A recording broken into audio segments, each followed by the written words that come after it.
Today's Tu B'Shvat, which is the 15th of Shvat. It's the New Year of Trees. And the reason why we make such a big deal out of it, there's some practical implications halachically when the New Year of Trees starts. But the reason why we make such a big deal is because people are compared to trees.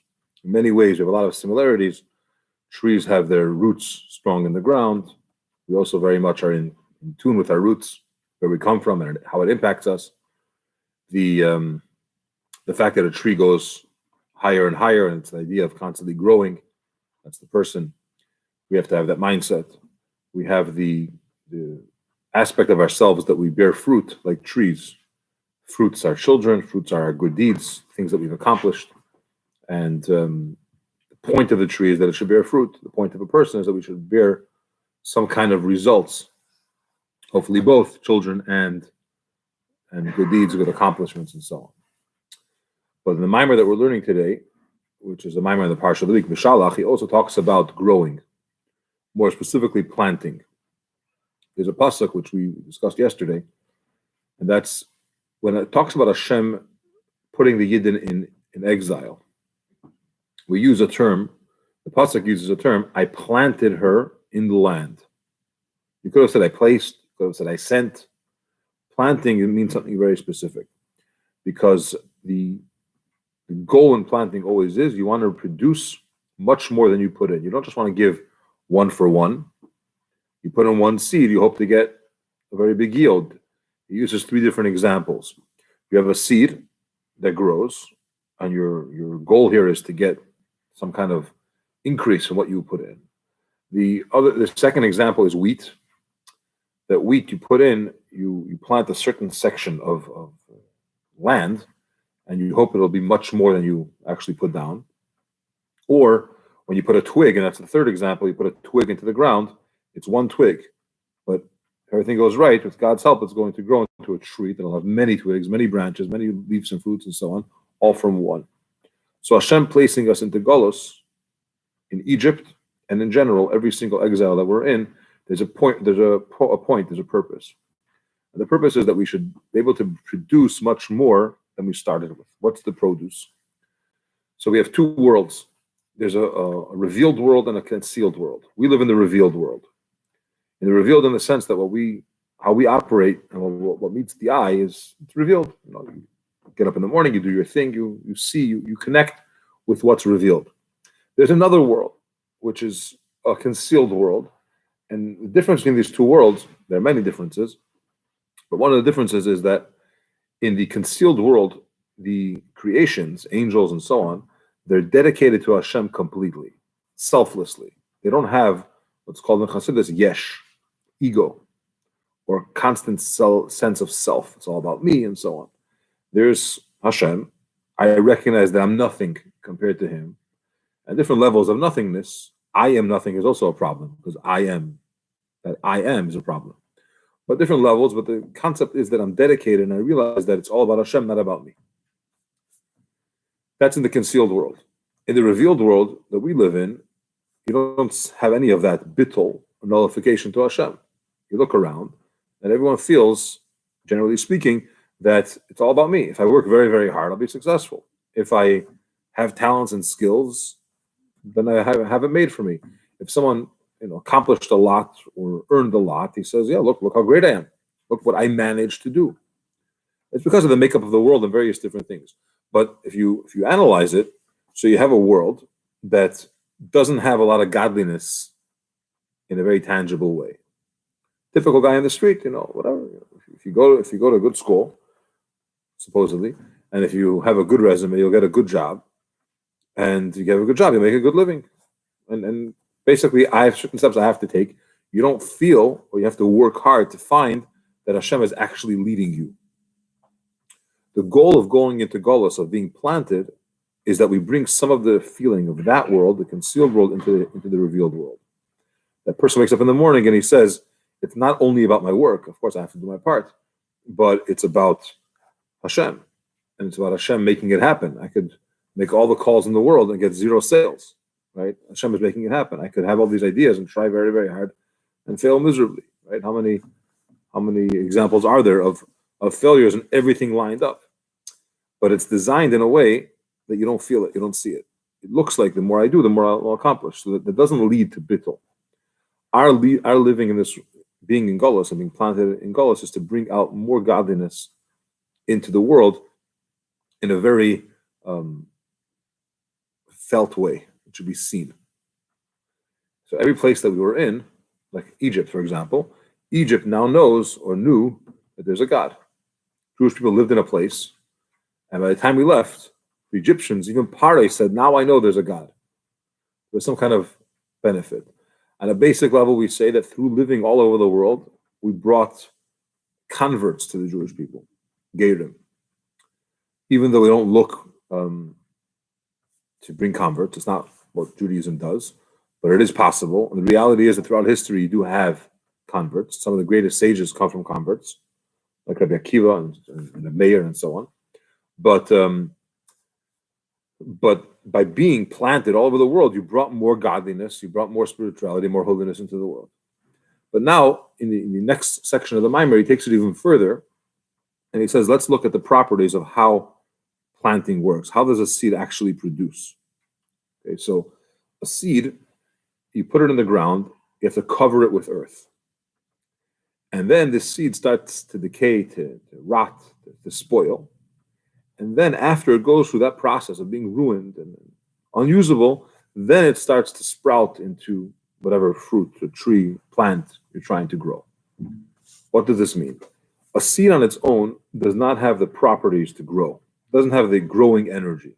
It has some, a lot of important things in it, nutrients and whatever else, but it's not going to grow. If you just leave it out on the table, nothing's going to happen with it. It doesn't have what it takes. The ground, the earth, has within it the ability to grow. It's a growing energy. It doesn't have the mechanism, but it has the energy for it. Okay, soil doesn't grow. But in soil, there's the ability or the energy to make things grow. So if you put the seed and the energy together, now you could develop into a plant. The problem is that if you're going to be a seed fully, and not allow yourself to break down a little bit, not allow yourself to be buttle, as the term of Chassidus, to be nullified, you will not receive that energy that the soil is trying to give you.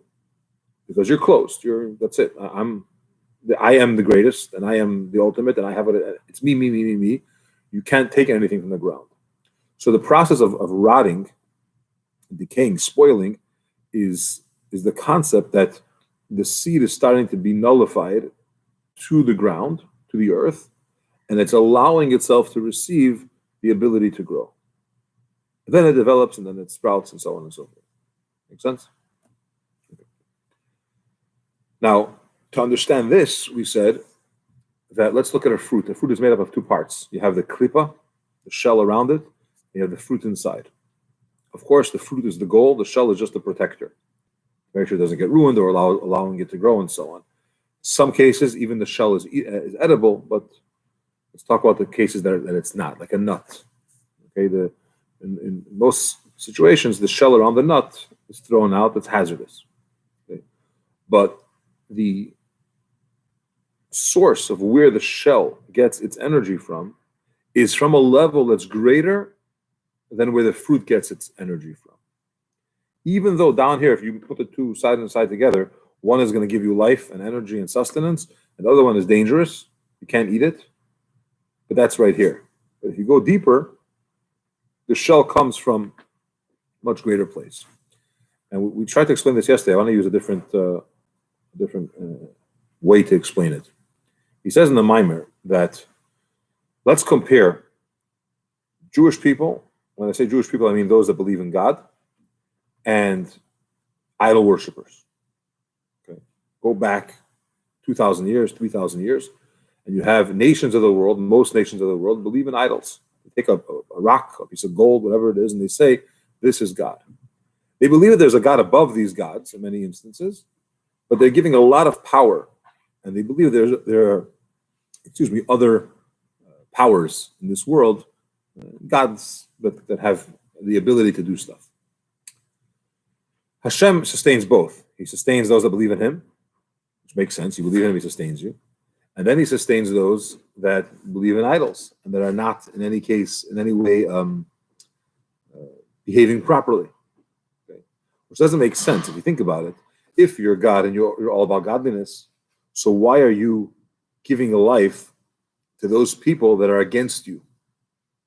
The easy answer is balance, free choice. You want it to look right, not people to make the right decision. And it shouldn't be like only the good guys are successful. Diversity. Okay, so there is this answer. You want to create the balance. It's all good, but the Chassidus will tell us that it's much deeper than that. There's two modes of giving something to somebody. Let's look at the sun. The sun shines, right? The goal of the sun is to give light, to illuminate, to make it warm, whatever. Makes it very bright and nice.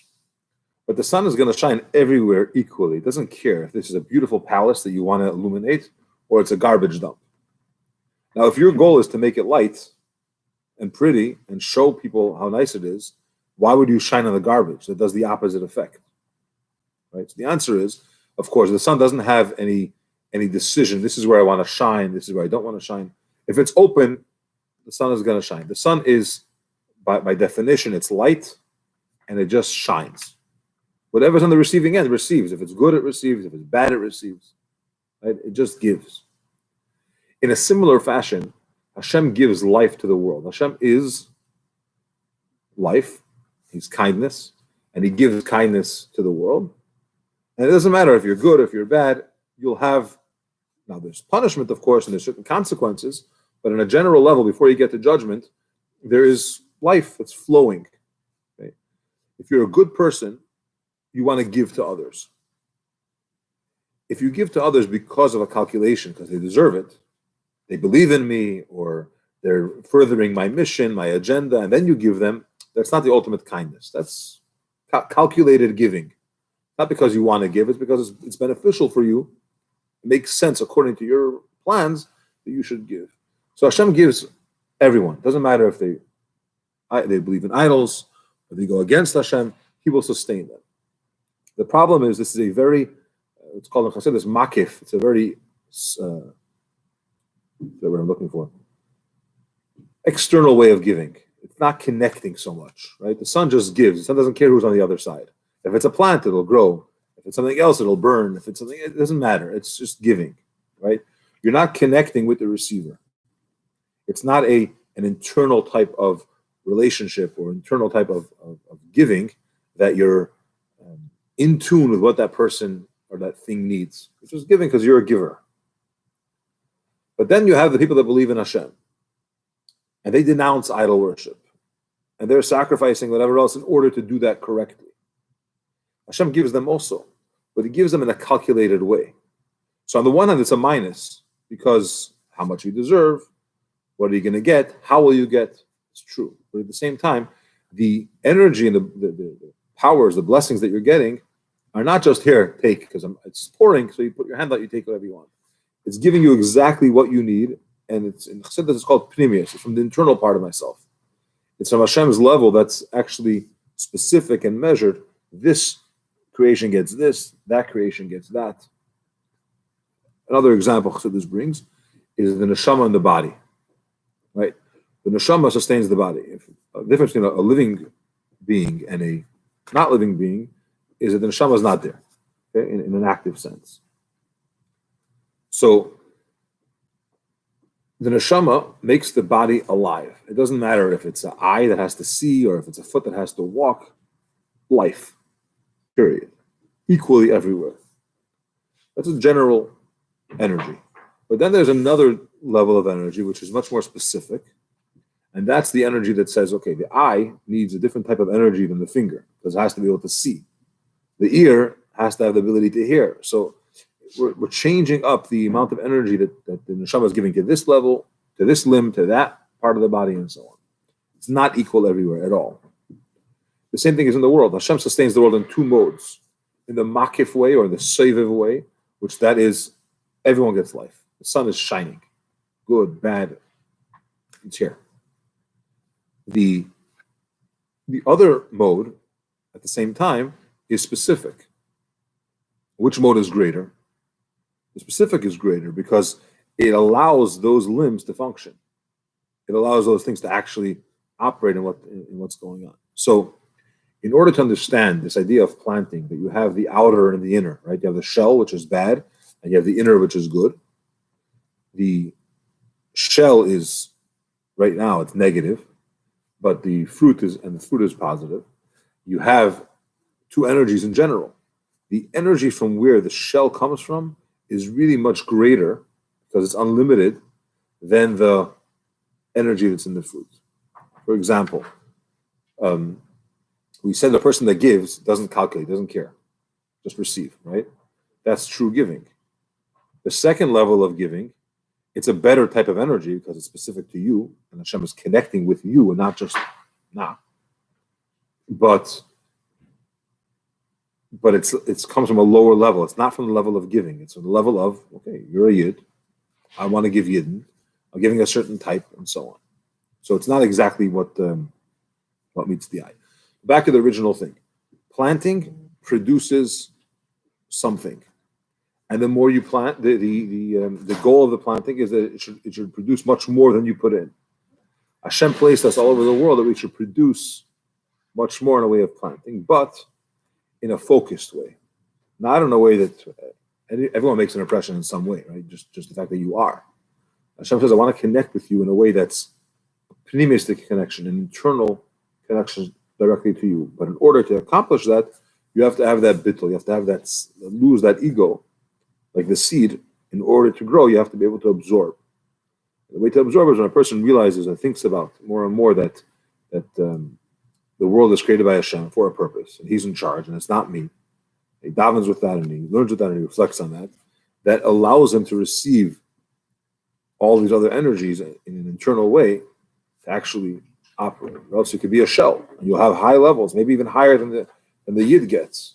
That's why if you look at the world, in many cases, the idol worshippers, just using a loose term, are much more successful in their life, let's just say. Whether it's, he uses here an example of wealth or honor, it seems like they're on top of the world. And the few Jews in the shtetl are trying to survive. What's going on here? How does this work? They're fighting God and they're believing in God. Yeah, but the little bit that they have is direct internal connection from Hashem, because He wants to give to you. Not just the sun is just shining. It's directed. So it's just like, it's not the end of the game yet. But if you want to measure, yeah, you could say, look, the shell has so much more. It comes from a higher place. It does. It's not limited. It doesn't care. It just gives. But you can't eat it. It's worthless. It's just the shell. Fruit, it's a little bit more measured, and it's much more specific and internal, but it's a fruit. It will give you life. Be continued in Mitzvah Hashem. Thanks for joining online, in person. Take a moment, subscribe, like, share, comment, and we'll see you soon.